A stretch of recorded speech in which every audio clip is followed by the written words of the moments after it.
Visakhapatnam steel plant లో అగ్ని ప్రమాదం చోటు చేసుకుంది. ఎల్ఆర్ఎస్ డిపార్ట్మెంట్ లో హాట్ మెటల్ పడ్డం వల్ల ఒక్కసారిగా మంటలు చెలరేగాయి. ఈ సమాచారం అందుకున్న వెంటనే ఫైర్ సిబ్బంది ఘటనా స్థలానికి చేరుకొని మంటలని అదుపులోకి తీసుకొచ్చారు. ప్రస్తుతం ఈ ప్రమాదంలో ఎవరికి ఎలాంటి ప్రాణ నష్టం జరగకపోవడంతో స్టీల్ ప్లాంట్ యాజమాన్యం అయితే ఊపిరి పీల్చుకుంది. ప్రస్తుతం చూడొచ్చు బిగ్ టీవీ స్క్రీన్ పై ఎలాగా మంటలు చెలరేగాయో. ఒక్కసారిగా మెటల్ డిపార్ట్మెంట్ కావచ్చు, ఆ మెటల్ పడ్డం వల్ల, ఆ హాట్ మెటల్ పడ్డం వల్ల ఒక్కసారిగా మంటలు చెలరేగినట్టుగా తెలుస్తోంది. వెంటనే ఆ సంఘటనా స్థలానికి ఫైర్ ఇంజిన్ చేరుకుంది.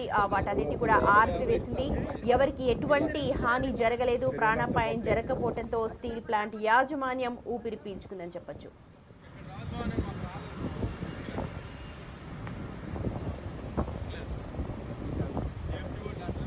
మా ప్రతినిధి రాజు ఉన్నారు అప్డేట్స్ అందించడానికి. ఓటియు రాజు.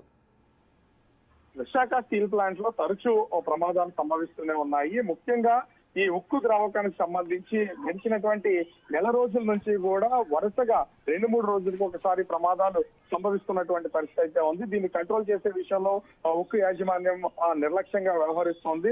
ఏదైనా జరిగితే మాత్రం అది కార్మికులే చేస్తున్నటువంటి తప్పిదంగా చూపిస్తున్నటువంటి పరిస్థితి అయితే ఉంది. 3 రోజుల క్రితం కూడా ఇలాంటి ప్రమాదమే ఒకటి సంభవించింది. మొత్తం అంతా ఉక్కు ద్రావకాన్ని బయట పారబోసినటువంటి యార్డ్ లో పారబోసినటువంటి పరిస్థితి ఉంది. ఈ రోజు దాదాపుగా అంటే మధ్యాహ్నం సమయంలో లాడర్ రిపేర్ షాప్ డిపార్ట్మెంట్ లో ఈ హార్డ్ మెటల్ అంటే ఉక్కు ద్రావకం ఒక్కసారిగా పడిపోవడంతో మంటలు వ్యాపించాయి. ఆ మంట అంటే ఎక్కువ మొత్తంలో పడేసరికి ఒక బ్లాస్ట్ లాగా సౌండ్ అయితే అనిపించింది. దీంతో అక్కడ ఉన్నటువంటి కార్మికులందరూ కూడా తీవ్ర భయాందోళనకు గురైనటువంటి పరిస్థితి ఉంది.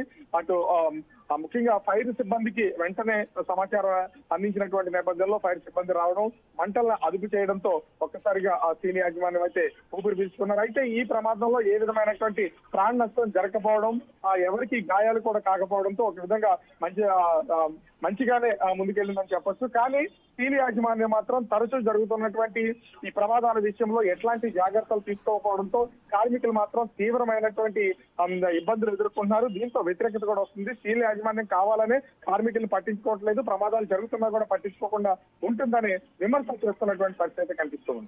రైట్ రాజు, లిక్విడ్ మెటల్ ఒక్కసారిగా భారీ స్థాయిలో పడిపోవడంతో మంటలు చెలరేగినట్టుగా తెలుస్తోంది. అయితే వెంటనే అగ్నిమాపక సిబ్బంది అక్కడికి చేరుకుని మంటలనైతే పూర్తిగా అదుపు చేశారు. దీంతో ప్రాణాపాయం తప్పింది అని అంటున్నారు.